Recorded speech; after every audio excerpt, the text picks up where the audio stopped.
Finally tonight, the story of a group of Brazilian street artists using the spotlight of the biggest sporting event on the globe to highlight a problem close to home.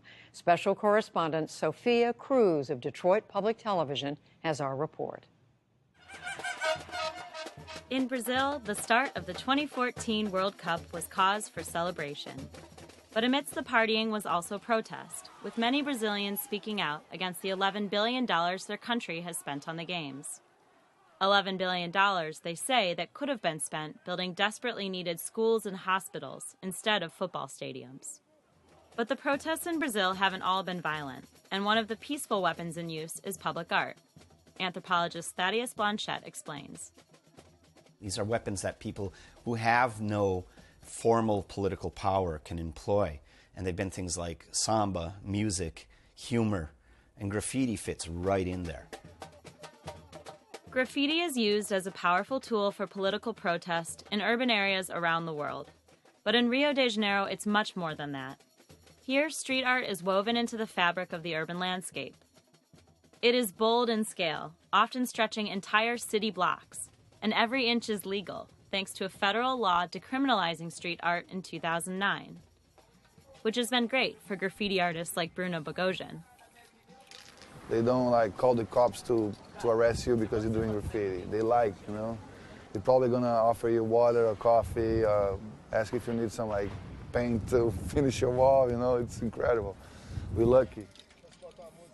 This widespread public support has led some graffiti artists to become advocates for social change. And as the spotlight shines on Brazil this month, 78 graffiti artists have packed up their spray cans and traveled across the country to Rio for the first day of the World Cup. But these artists aren't here to protest the Games. They've come to fill a kilometer-long city block with murals, all protesting domestic violence. Have you ever done any paintings for domestic violence or women's rights before? No, never. It's the first time, and I think it's going to be cool. I'm really proud, and yeah, it's a different experience. These graffiti artists may not look like typical women's rights activists, and on most days they're not. But today they've been brought together by street artist and activist Panmela Castro. Graffiti is special because when you do art in your room, in your home, in your atelier, it's just for you, and sometimes you make a show, exhibition, some more people see it. But when you do in the street, you are communicating with everybody. This is an old one too, from 2009, I think. Panmela is recognized as one of the best graffiti artists in Brazil.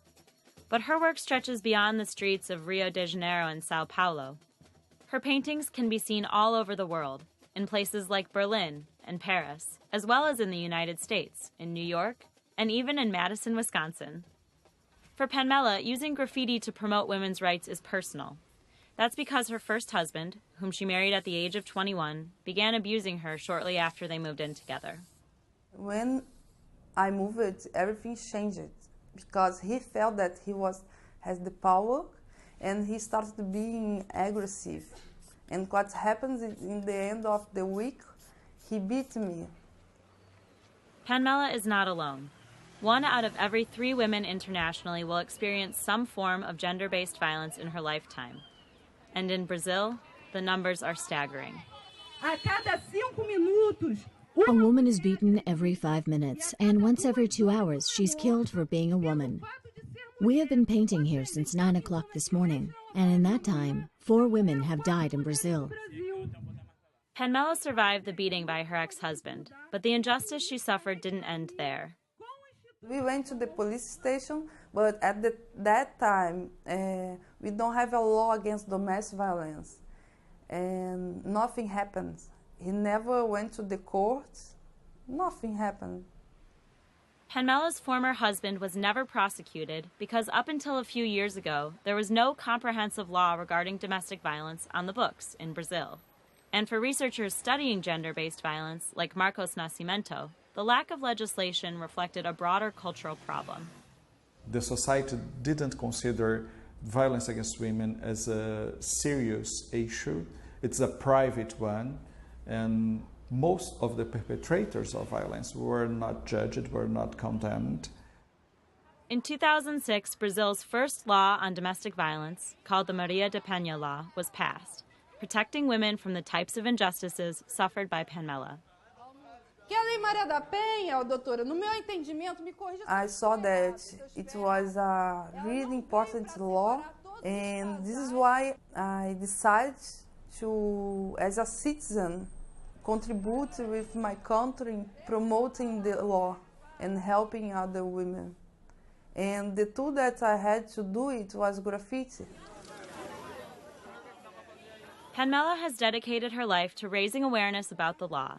Founding an organization in 2008 called Rede NAMI, Panmela and her all-female team host graffiti workshops in schools throughout Rio de Janeiro. Their aim is to prevent domestic violence by working with high schoolers, the girls and the boys. Domestic violence is not an issue for women, it's not an issue for men, it's not an issue for health sector or justice sector, but it's an issue for all of us. So we have to do this together if you want to figure out a future with no violence. When I was a victim as domestic violence, I didn't see myself as a victim.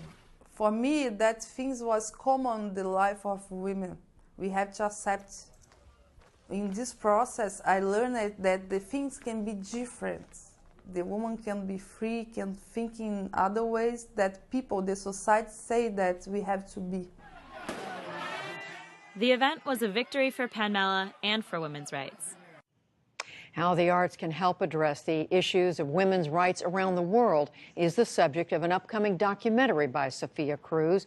You can find a link to that project, Creating for Change, on our website.